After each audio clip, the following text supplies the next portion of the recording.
When I was building my last company, Clarity.fm, one of the biggest challenges I had with a global team, we had people that led product and support all over the world because we were a marketplace for entrepreneurs to get access to advice over the phone.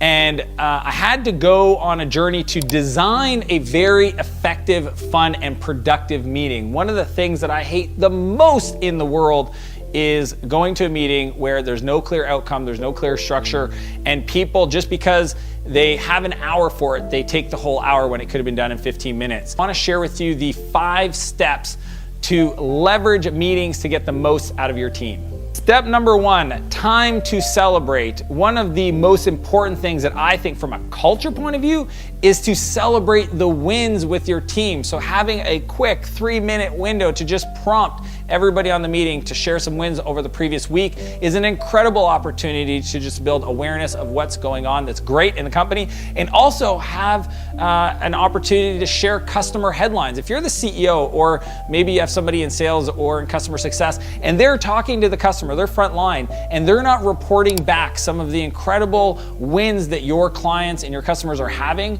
then you're missing an opportunity to really engage and accelerate and ignite the passion amongst your team before you even get into the hard stuff.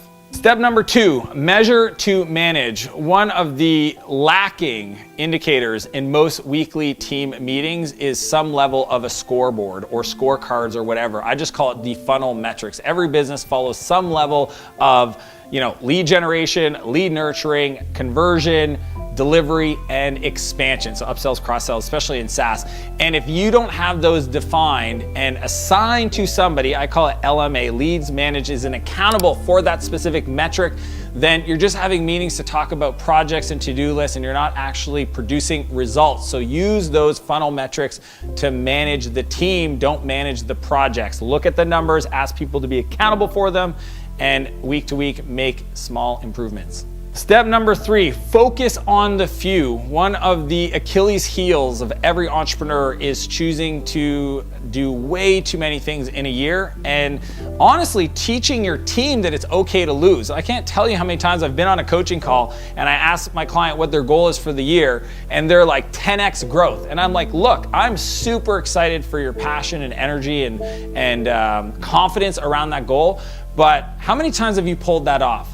The better question is how many times have you set a goal that was audacious in a 12-month period and not hit it? And what do you think that teaches your team? How do you think they feel? What I try to do amongst my clients is help them win week by month, by quarter, by year, so that they can build predictability into their business. Their goals are still ambitious, but they're within a strategic band of opportunity that they can hit. And the way to do that is to focus on a few big rocks, big projects that strategically, if you look at them on a quarter by quarter basis, they compound over the year to allow strategically those goals to be hit. So don't allow your team member to come with a laundry list of projects and big rocks they want to accomplish, and don't do it to yourself. Pick the 3 that, if executed at a level of excellence, will move the needle forward. Step number 4, the obstacle is the way. Yes, I'm quoting the book by Ryan Holiday. And the reason why I say that is because I think that too many teams shy away from challenges.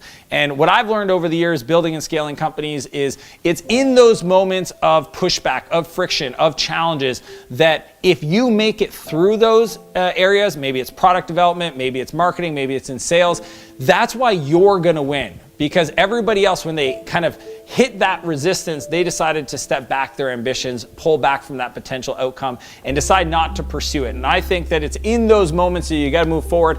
And what you gotta do in your meeting is create an opportunity to talk about those top challenges. So we have a standing agenda that anybody can add to called Top Challenges, and it's a laundry list. And they can add it to it throughout the week so that when we get to it, we prioritize it and we tackle them one by one to make sure we have those tough conversations, so that these known challenges that might be 4 or 6 weeks out in the future don't surprise anybody else on the team. There's an opportunity for anybody to raise awareness around them and have a really productive discussion to overcome them. Step number 5, give it a score. Now this may sound crazy. What I've learned is that if you measure things, it manages itself. And if you ask everybody on the call at the end of the meeting on 1 to 10, how is it for you? And if they score anything less than a 10, provide feedback on how the meeting could have been better, then you will ensure, even if you're not present or anybody else, this is a strategy for all meetings, but specifically for the weekly team meeting, that it's gonna get better. And if you ever get, an average score of 6 or 7 and everybody's giving you feedback on what it would need to be better, you can tweak it and make it that way. And I just think that that is the best way to end your weekly meeting, to get everybody on the same page, know that it was never time not well invested, and to make sure that you're getting the ROI. When you think about all the people on the meeting and the investment of their time and their cost to the company, that's a huge ROI that needs to be generated. So you gotta make sure everybody feels like they should have been there, that it was productive and fun.